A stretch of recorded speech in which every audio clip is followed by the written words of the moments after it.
kapatid niya ako. Eh, Oh, anong karapatan niyang pagpalay sa akin? Yung ang magulang ko, sabi niya, nung buhay pa dito katitira kasi may mga bahay na sila. Hindi ko sukat akalain na mag-isip sila ng ganyan sa akin pag ano ito. sinabi ko kasi sa kanya ngayon, sabi ko, Kuya JJ, Ang tapang-tapang niya noon na magsalita sa akin. Ngayon, nandiyan ka, tamimi siya. Gusto kong makaharap dito pero ayaw mo pumunta eh. ayaw. Alam niya kasalanan niya.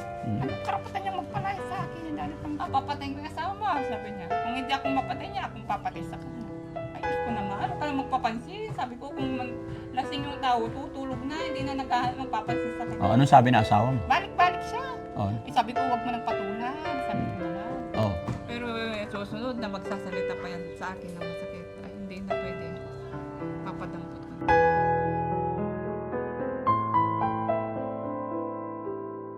Daddy Frankie, tayo na'y tumulong, kaagapay mo. Nag-aamon siya ng away sa asawa ko.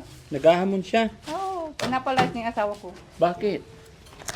Eh, Nag-aaway kayo? hindi siya. Yung asawa kong pinapalayas niya. Bakit niya pinapalaya? Hindi ko nga alam. Eh, dapat kinausap mo kung ano. Ano yung... Kinabukasan, kinausap ko siya ng problema. Anong ginawa ng asawa ko sa iyo? Oh, Wala, sabi niya. Nung nag-away lang kayo, sinaktan ka niya. Yun ang dahilan niya. oh, Oh, tapos na yun, nagkaayos na kami. Ano yung problema mo? oh. Lumayas kayo dito. Sabi niya sa amin, pinapalayas kami. Ang lakas ng loob niyang palayasin kami. Baka lasing lang. Hindi na siya nalasing nun. Kinabukasan na yun eh. Pinapalayas ka. Kapal ng mukha niya. Sabi pa niya, bakit daw pinagawa ko yung bahay namin? Dapat daw nagpagawa ako ng sarili kong bahay. Kaya, Diyos ko, hindi ka pa maging masaya. Kaysa ianayin yon, sininap yun, nilinis ko, pinayos ko. Hindi pa siya maging masaya na maging maayos ng bahay namin. Gusto niya lumayas daw kami. So ibig sabihin ngayon, kiniklaim niya na bahay ng magulang niyo yan. Oo daw. Kaya- Bakit daw pinayos ko? Oo. Anong gusto niyang palabasin? Gusto niya umalis kami ditong magpamilya. Tapos siya na yung makinabang lahat. Gusto ko nga siyang mag-usap kami ng harapan. Mamaya. Tapos yung nung sinasabi niya, na bayad daw ng magulang namin. Dapat hindi ko daw pinagawa. Diyos ko naman. Lumalabas na yung pagkasakim niya. Daddy Frankie. Sino sa amin ang sakim ngayon? Gusto niya lumayas kami magpamilya. Ba't mo naman nasabing lumalabas pagkasakim? Gusto niya palayasin niya kami magpapamilya eh. Dapat gusto niya kinausap palabasin? mo kung anong rason, bakit niya kayo... Nung una nga, ang problema daw niya, nung sinaktan ako ng asawa ko. Oo. Kunwari, nagmamalasakit siya. Oh, May napalas niya yung asawa ko. Sabi ko, tapos na yun, nagkaayos na kami. Kailangan ko yung asawa ko nakatuwang ng mga pagpapalaki ng mga anak ko. Nagkaayos na kami. oh, Tapos na. oh. O ngayon, sasabihin niya, lumayas na daw kaming magpamilya.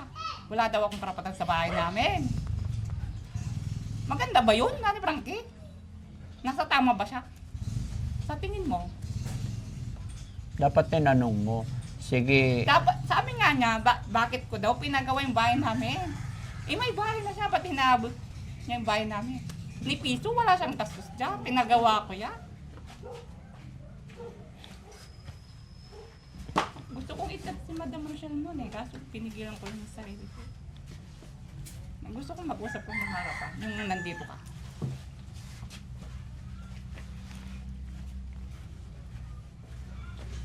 dapat tinanong mo, Nanay Ansing. Nga daw ang problema niya, Daddy Frankie. Ha? Dapat daw hindi kami nakatira dyan. Dapat daw yung asawa kong nag-uwi sa amin.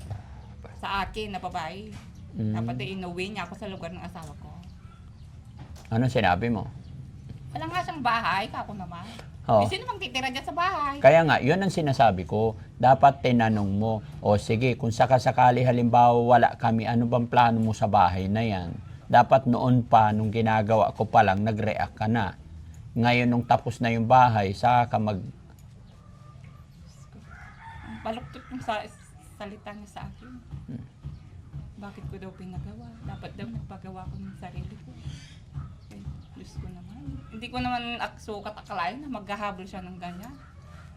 Bakit ngayon Hindi pa, ko nung malubos kailan pa eh. maayos na tayong lahat dito? Kaya nga, ito, Kailan nangyari yon kahapon? nung kailan ba kayo pumunta dito? Yung naghakot kami ng gamit. Hindi. Ah, Nung nakainom, nagatid kayo nakainom ng siya nung time na yon. Pagka-uwi nyo, nag-inom. Nag-inom siya. Nag-inom. Balik-balik siya sa bahay namin. Ako naman. Ay, pupunta talaga sa bahay niyo. Oo. Ano sabi ng asawa mo? Pinulak ko pa ngayon, napahiga pa dyan. Oh. Pumunta ka na doon, matulog ka na. Baka lasing lang. Lasing, kinabukasan, ganun na naman. Hindi na siya lasing. Oo. Yung asawa ko, pumunta ng barangay, nireklamo siya. Sinabi niya, pinapalayas. Ay, hindi pwede. Tapos pinapatawag siya, ayaw niyang pumunta. Siya, dadamputin na siya ng polis. Diretso na sa bayan. Hindi, pag ayusin na lang natin. Mag-usap na lang kayo O sige, harapan niya. magkakapatid. Kung ano yung sabi niya sa'yo yung problema niya, yung mga inanak ko. Mm-mm. Gusto ko nga siya Ano lang yan, baka... Hindi, Daddy Frankie, parang nag-ano na siya. Lumalabas Na yung sama ng loob niya. Bakit may sama ng loob siya sa'yo? Yung bahay na tinatirahan ko, kinasasama ng loob niya. Bakit kasi, Nanay Ansing? Dapat kasi, bago mo simulang ipaayos yan, dapat nag-usap-usap kayo magkakapatid. O mga kapatid, itong Dalaga pa naman ako noon, Daddy Frankie, wala naman sa isip ko yan. Dalaga pa ikaw nung ginawa. Kasi sa batas kasi, ito base lang sa aking nalalaman, ang bahay ng ating magulang is bahay ng ating magulang yan. Oh, Daddy Frankie. Ikaw na anak, binata ka pa, dalaga ka pa, nagtrabaho ka sa Maynila, ikaw ang nagkaroon ng pera, pinadala mo sa magulang mo yan, yung perang pinagtrabahuan mo, pinagawa ng bahay, perang pinagtrabahuan mo, ibinili ng lupa, dahil nabili yun, nung binata ka pa, dalaga ka pa, otomatikong pagmamay-ari yun ng magulang nyo. Correct me if I'm wrong, mga kababayan. Wala naman kasi sa isip ko. Hindi, makinig ka muna. Ganon ang nangyayari doon. Ikaw na anak, binata, dalaga, nagkaroon kang pera. Ipinadala mo sa magulang mo dahil sa pagmamahal mo sa magulang mo. Ngayon, yung perang ipinadala mo, ibinili ng 1 hektaryang lupa. Example, yon ay otomatikong pagmamay-ari ng magulang mo at hindi sa'yo. Unless, nung binata ka, nagpadala ka ng pera, ibili ng lupa, ipinangalan sa'yo, yun ay magiging sa'yo. Kung nung binata ka, dalaga ka, binigyan mo ng pera ang magulang mo, lahat ng nabili na galing sa'yo nung binata ka, hindi nakapangalan sa'yo, otomatiko pagmamayari ng magulang mo. So sa makatwid, pag nawala ang magulang, paghahati-hatian pa rin ng magkakapatid. Kaya maganda sana nung nawala ang mga magulang ninyo, tapos nung totally lilipat ka na dyan, total may mga bahay na sila, dapat gumawa ka ng kasulatan, nag-usap-usap kayo, mga kapatid, payag ba kayo? Kasi walang bahay at lupa yung asawa ko. Ako na po ang gagawa dito, i-renovate ko na. Payag ba? Dapat pinapirma mo. Hindi ko naman maisip na gano'n ang mangyari, Daddy. Talaga pa ako noon. Unti-unti kong pinagawa. Ito lang yung kwan lang ang bahay, yung kwan, walang bintana, walang flooring. Tapos yung banda doon, akong nagpagawa, pati dito sa balkon. Hindi ko naman bulubos maisip na magkakaganon sila. Na ganon yung isipin nila. Pero alam ko yan, Ate Ansing, ano lang yan, baka pagod lang siya. Hindi, Daddy Frankie, seryoso siya. Pag-usapan nyo na lang. Ang sakit mga sinabi niya sa akin. Kaya gusto ko makaharap ng Oo. nandiyan ka. Kasi hindi naman na kumbaga hindi ko nasaklaw yan. Pero sige, tatry ko pa rin yung magagawa ko. Pwede tawagin si Kuya Ansing. Si Kuya JJ. Pero papuntahin ko siya dito, huwag kayong mag-aaway ha. Magsabihan lang kayo ng gusto niyo sabihin. Daddy Frankie, sabihin niya yung mga sama ng loob niya. Oo, sige. Nang nakarap ka. Parang ako na yung tatay niyo Baka sakaling makinig siya sa'yo. Makikinig yan. No? Daddy Frankie, hindi ko lubos maisip na may mga bahay na sila. Mm. Hindi ko naisip noon na isinupin ko tong bahay ng magulang ko. Inaali na. Tapos ang dumi-dumi pa. Iniwan ko noon nung minsan tumira kami doon sa bahay na sa magulang ng asawa ko. Tapos nakita ko, iniwan ko doon ang dumi-dumi, napabayaan. Kaya bumalik din ako dito. Kasi walang ibang titira. Tapos sinabihin ako ng mga kamag-anak na, walang ibang titira doon, kundi ikaw, umuwi ka na sa bahay. Ang dumi-dumi. Sa bagay, ikaw naman ang babaeng nandito, okay na rin yan. Yun lang, aayusin mo na lang yan. Baka gusto, ang mangyayari dyan, Nanay Ansing, magkakaroon ng danyos. Babayaran ko sila. Yes. Ay gano'n. Anong pampabawin ko? Depende sa pag-uusap nyo naman, pero alam ko hindi naman yan malaki. Maliit na bagay lang. Mga ano, Nanay Ansing? Ayaw. Ayaw niya pumunta dito. Pinipigilan ng ano. Oo. Ayaw mo na. Ha? Ayaw mo. Ayaw Ah, mo. sige, sige. Paano yan? Ayaw. Gusto kong magkaharap kami dito sa amin. Yung nakaharap ka, para makita mo rin yung kanya. Marinig mo rin yung side niya. Tayo na lang pumunta. Sige, ganun. Sige. Usapin natin. Tara. Hmm?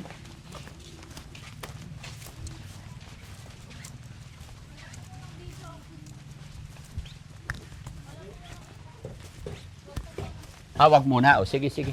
Okay lang, wag na daw, wag na daw. Okay, ako na lang.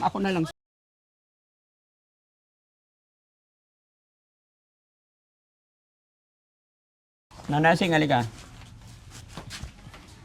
Kinausap ko na si Kuya JJ. Yung sinabi niya. Puka. Sabi niya, wala naman na daw yon. Away lang Sabi ko, kasi ang bungad sa amin ni Nanay Ansing, kasi Masama ayaw. yung loob ko, Daddy Frankie. Ha? Masama yung loob ko. Kapatid niya ako. Oh, Anong karapatan niyang pagpalay sa akin? Yung ang magulang ko, sabi niya, nung buhay pa dito katitira kasi may mga bahay na sila. Ganon lang niya ako palayasin. Kapatid niya ako. Ano ako, ibang tao? Hindi sila naiya sa akin. Hindi siya naiya sa akin. Sasabihin niyo sa kanya, madali lang sabihin na lumayas kayo dyan. Ganon yung kanya sa akin, Daddy Frankie. Bungad niya sa akin.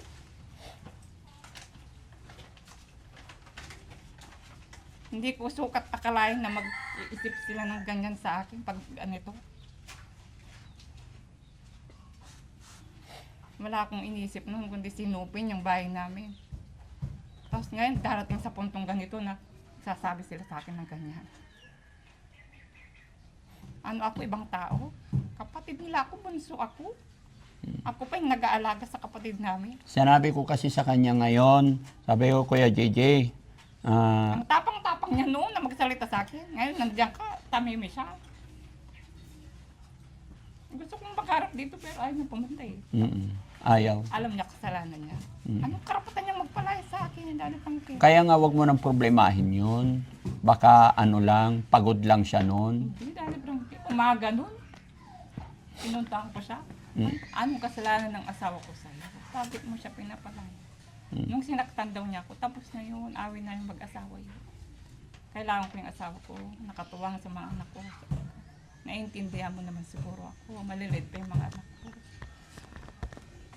Tapos bandang huli, sasabihin niya, yun na, pinapalayas kami sa bahay namin. Yung lang Pero ngayon, sinabi ko sa kanya, pinuntahan ko siya doon. Hindi lang namin binidyo, camera kasi ayaw pumayag nung anak. So, nire-respeto naman namin. Kaya lang sabi ko kay Kuya JJ, pagdating namin, ang nirereklamo ni Nanay Ansing na inaway mo daw siya. Kaya kung maaari mag-usap kayo ng maayos para hindi kayo nag-aaway pagdating ng blessing. Kasi 2 araw na lang blessing na. Gusto ko yung blessing ng bahay ni Kuya Oliver, masaya. Wala na naman sa akin yun, Dad Frankie. Ang gusto ko lang, huwag nila akong ginaganyan. Ako, hindi ako naghanap ng away. Huwag niyo akong sasabihin naman ng ganun. Intindihin niyo yung nararamdaman ko. Ikaw ba naman, Daddy Frankie, kapatid mo, papalayasin mo? Eh, wala ka mag-ginastos ni piso doon sa bahay na yun. May gana pa siyang magsabi ng ganun sa akin. Sininap ko yung bahay namin. Kung pinabayaan ko yan at iniwan ko, anong kanyan? Sinong titira dyan? Mga anay. Hindi ko kalain na ganyan sila ngayon. Pero ang alam ko dyan, nagsisisi naman na siya, baka nabigla. Sa punto ng pag-uusap namin, sabi niya, wala na yung Daddy Frankie, sabi niya. Ayaw Hindi ko niyang... makalimutan yung sinabi niya sa akin, Daddy Frankie. Yung Ha? wala daw akong karapatan dyan sa bahay namin kasi babae ako. Dapat daw yung asawa ko ang nag-uwi sa akin. Wala namang bahay yung asawa ko. Lahat ng anak may karapatan. May karapatan kayong lahat. Pero ayoko nang makialam dyan, Nanay Ansing, kasi ako, dito lang talaga. Matapos ko lang to, okay na ako. Mapabless na natin, tapos check up lang ni Kuya Oliver, okay na. Tapos na. Salamat, Daddy Frankie. At Ayun. yung kapatid namin talaga. Pero yung mga problema sa pamilya nyo, alam ko, kayo lang yan makakapag-ayos. Hindi. Tama ka doon, Daddy Frankie. Tsaka alam ko naman na nagsisisi na rin si Kuya JJ. Sana wag na niyang ulitin. Oo, hindi na yan. Kasi nakakasakit din sa loob, Daddy Frankie. Ano kayang gusto naman? Ang maganda niyan, puntahan mo dito lang kami. Puntahan mo. Kausapin mo. Kayong dalawa lang magkapatid. Sige, puntahan mo. Para magkaayos na kayo. Kampante rin ako. Ako ba yung makasalahan ni Daddy Frankie? Bakit akong pupunta? Hindi. Bakit akong Daddy? Ate Yansing, may kasabihan tayo kung sino yung nakaunawa ay siyang umunawa lagi. Hanggat kaya natin magpasensya, pagpasensyahan. Ganun lang yun. Di ba? Para maayos na bago mag-blessing. Ayaw ko yung blessing tayo ng Friday dito na nag-iiwasan kayo. Hindi naman ako ganun, Daddy Frankie. Hindi na lang ako iimik kung ganun. Basta wag lang akong sasabihan naman ng masakit. Pero maganda, matino siya ngayon. Hindi siya lasing ngayon. Di kausapin. Sabi ko pa, Daddy Frankie, si Kuya Oliver may sakit sa pag-iisip. Daig mo pa yung may sakit sa pag-iisip. Ang kasak naman ng puso mo. Lumalabas na. Siguro yung sakit sa pag-iisip magagamot, pero yung kasakaman ng puso hindi. Bakit kung sakasakaling... Kung sakaling lumayas kami dito na magpapamilya, yung mga isang makikinabang, sila na lahat. Kasi gusto nga nilang lumayas kami dito eh. Hindi naman. Ang mangyayari dyan, wala nang titira dyan, masisira. Sayang. Yun nga ang iniisip ko, Daddy Frankie. Hindi na lang sila maging masaya. Maayos yung bahay. Pinaayos ko kahit papaano. Wala Hindi naman. totally maayos na maayos.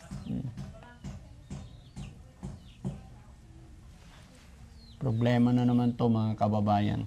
Pero hindi yun ang punta namin. Nagulat na lang ako na may problema pala sila pagdating ko. Kaya kami Sabi ko nga, Daddy Frankie, sasabihin ko yung mga sinabi mo sa akin kay Daddy Frankie. Ano sabi niya? Para alam mo din. Alam niya, nagbibiro ako na hindi ko ipapaabot sa'yo. Yung sabi ko lang naman yung totoo, yung mga sinabi niya sa akin. Sinabi niya, lumayas kayo dyan sa bahay niya. Sabi niya sa akin. Baka Sabi may daw, galit. magpapamilya. Baka may galit siya sa asawa mo. Wala, ma-okay na sila eh. Mm. Okay na sila, Daddy Frankie. Nung nagkati pa nga kami baboy, nag-inuman pa nga sila. Bandang huli, parang nag-ahamon ng away. Ha? Bakit? Papatayin ko yung asawa mo, sabi niya. Kung hindi akong mapatay niya, akong papatay sa kanya. Ay, Diyos ko naman, ano ka lang magpapansin? Sabi ko, kung lasing yung tao, tutulog na, hindi na naghahanap ng papansin sa kanya. Anong sabi na asawa mo? Balik-balik siya. Oh. Ay, sabi ko, wag mo nang patulan. Sabi ko naman. Oh. Ano sabi na asawa mo? Mabuti, mabait yung asawa mo. Alam mo naman malasing, huwag ka nang pumatol kung ikaw yung nakakaintindi. Baka lasing sila. Balik naman siya, nangahamon talaga. Wala yung anak niya dyan. Wala, Daddy Frankie. Oo, Ako kasi nag-awat sa kanya nun eh. Kasi takot siya. Tinulak ko siya. Oo. Napahiga pa. Tahimik si Kuya Gigi pag nandyan yung anak eh. Kawawa din kasi yung anak niya, Daddy Frankie. Kasi wala nang ang ina. Kasi ganyan pa yung tatay niya. Lasinggero, nagwawala. Kaya sabi ko nga, kahit lasinggero yung papa mo, kailan kang mabuti. Mm. Para mapabuti yung buhay mo. Mm. Tawagin ko siya, Daddy Frankie. Ikaw, sige. Papuntahin ko dito. Oo. Ikaw bahala ka. Hindi pa ako tapos maglaba. Sige. Nilagyan ko ng halaman, Daddy Frankie. Okay lang sa'yo? Oo, wala problema.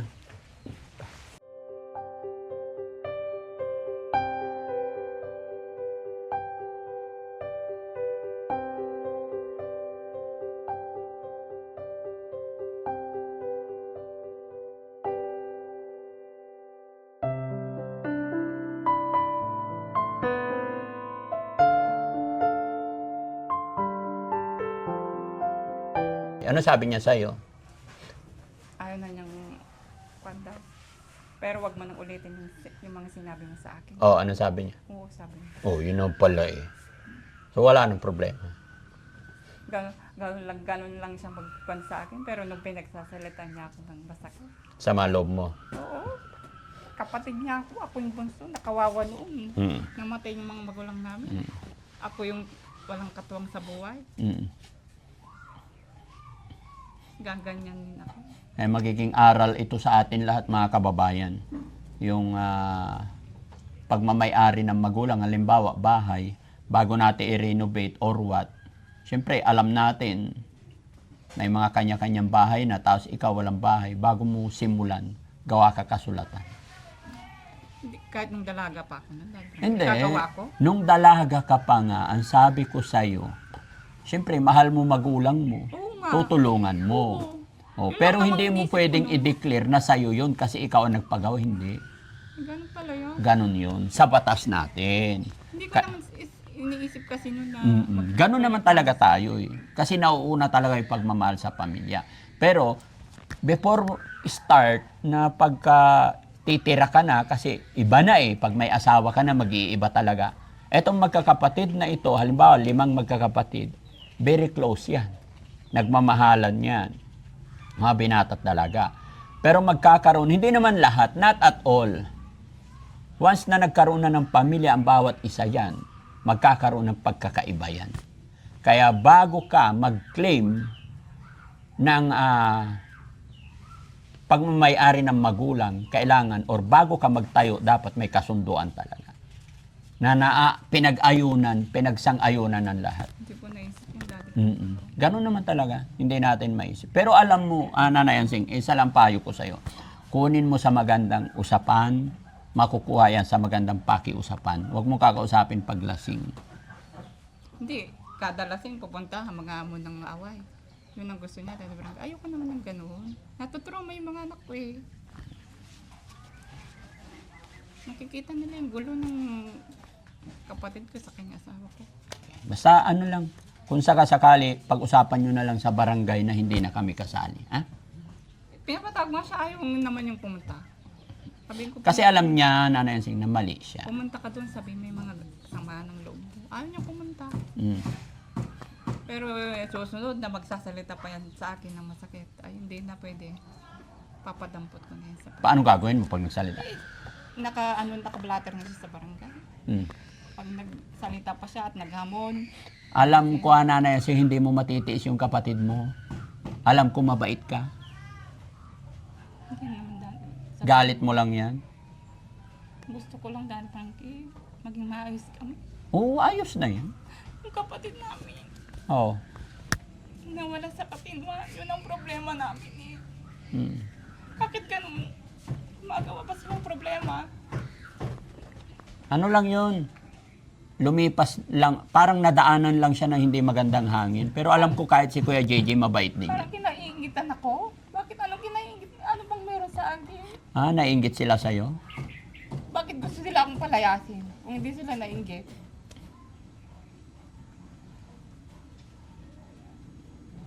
Sila akong palayasin. Sinong Ikaw kasi, paggawa ka ng paggawa ng bahay, tignan mo, bago na lahat yung yero. Kinuha mo pa lahat yung Pan naman yung Daddy Frankie, natutuluan kami. Kinuha mo Paano pala- hindi ko ipapagawa? Kinuha mo pa lahat yung tirang yelo dito, naka-long span ka na. Ay, yung kwan namin kusina. Oh, may tumutulo. dirty kitchen ka pa. Banyo. Oh, mayaman ka na kasi. Ay, Diyos ko na. Tumutulo, eh, mayaman. Tumutulo yung yero, mayaman. Marami ka na nakuha yero eh. Tapos may hollow blocks pa. Ipapatas nga, kasi nga... O tignan mo, Walang bumili niya doon, papatas doon, tumutulo. Palalagyan ng wire. Ano naman Daddy Frankie? Tumutulo yung bahay, mayaman. may baboy ka na naman. Yun lang. Baka yun ang kita. Ang laki pa ng perang nakuha ng nakaraan. Oh, nakaraan, magkano pera mo? 24,000? Kunin naman sa akin lahat yun. Siyempre, si Kuya Alvin, nakakwan sa akin na lang ang pabayaan ko yung kapatid ko. Hindi, yung 24,000 sa'yo yon. Lahat. Kahit sa akin. Tapos kapatid yung ko. baboy na binigay sa'yo. Alam nga yung pabayaan ko si Kuya Alvin. Yung baboy na binigay sa'yo yon. Yung grocery Anong lang. meron sa akin, kapatid ko, hindi ko, ayaw kong... Ay, ganun? Nasa akin si Kuya Albert. Kung Okay. anong kinakain ko, kakainin din niya. Di, sabihin mo, may 4 na baboy ka na rin, kuya. Huwag na tayong mag-away. Sabihin mo, kuya, may 4 na baboy ka na. Mayroon ka na rin kulong-kulong, kaya okay na. Sabihin mo. Ano pang ginaingit naman niya? Maganda ka daw kasi. Ay, Diyos ko. Ano, Frank? Na-stress ako doon. Na-stress ka. Okay lang yan. Pero dati pa nung wala pa kami dito, hindi pa namin nakilala si Kuya Albert, ganyan na siya. Wala naman siyang ginasabi noon. O bakit ngayon meron ng ganyan? Oo, basta ko. Ha? Sabi ko nga, may problema na tayo sa kapatid natin. Oo. Ganyan yung nangyari dito. Magpasalamat nandiyan si Dati Frankie tumutulong. Ano, gumagawa pa ng problema na. Okay na yun, Nanay Ansing. Huwag na natin pag-usapan yun sa inyo. Ayusin nyo na lang sa barangay, hindi na ako makikisali dyan. Basta ito, kaya ako nandito, Nanay Ansing, para maging maayos lahat, okay? So yun, mga kababayan, mga kabarangay, maraming salamat po. Ipag-pray natin na maging maayos na itong magkakapatid. Gaya na aking sinabi, sa awayan nila magkakapatid, alam ko minor lang yan at maaayos na nila yan. Ayaw ko na makisali, ayaw ko na makialam. Maraming salamat po and God bless po. Daddy Frankie, tayo na'y tumulong.